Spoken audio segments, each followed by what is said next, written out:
ಧರ್ಮ ದಂಗಲ್ನಲ್ಲೂ ಅಸ್ತ್ರವೆತ್ತದ ಬಿಜೆಪಿ. ಹಲವು ಬ್ರಹ್ಮಾಸ್ತ್ರಗಳಿದ್ರೂ ಬಿಲ್ಲಿಗೆ ಹೂಡದೆ ನಿಂತ ಕೇಸರಿ ಪಾಳೆಯ. ಬಿಕ್ಕಟ್ಟುಗಳೇ ಬಿಜೆಪಿಗೆ ಮುಳುವಾಗ್ತಾ ಇದ್ದಾವ? ಬಿಜೆಪಿಯ ನಿಷ್ಕ್ರಿಯತೆಯೇ ಕಾಂಗ್ರೆಸ್ಗೆ ವರದಾನವಾಗ್ತಾ ಇದೆಯಾ? ಬಿಜೆಪಿ ಪದೇ ಪದೇ ಎಡುತ್ತಿರುವುದು ಎಲ್ಲಿ? ಇದುವೇ ಹೊತ್ತಿನ ವಿಶೇಷ. ಬಿಜೆಪಿ ಢಮ್ ಢಮ್, ಕಾಂಗ್ರೆಸ್ ಢುಮ್ ಢುಮ್.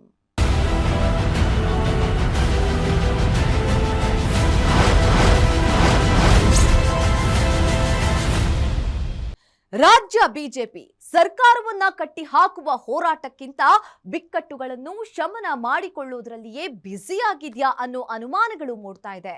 ಆಡಳಿತ ಸರ್ಕಾರವನ್ನ ಕಟ್ಟಿ ಹಾಕಲು ಹಲವಾರು ಅಸ್ತ್ರಗಳು ಕೈಯಲ್ಲಿದ್ರೂ ಹೆದರಿಸುವ ಎದೆಗಾರಿಕೆ ಬಿಜೆಪಿ ತೋರುತ್ತಿಲ್ಲವೇಕೆ? ಯುದ್ಧಕ್ಕೂ ಮುನ್ನವೇ ಶಸ್ತ್ರತ್ಯಾಗ ಮಾಡ್ತಿರೋದೀಕೆ? ಯಾವ ಹೋರಾಟವೂ ಕೂಡ ಒಂದು ತಾರ್ಕಿಕ ಅಂತ್ಯ ಮುಟ್ಟದೆ ಇರಲು ಕಾರಣವೇನು?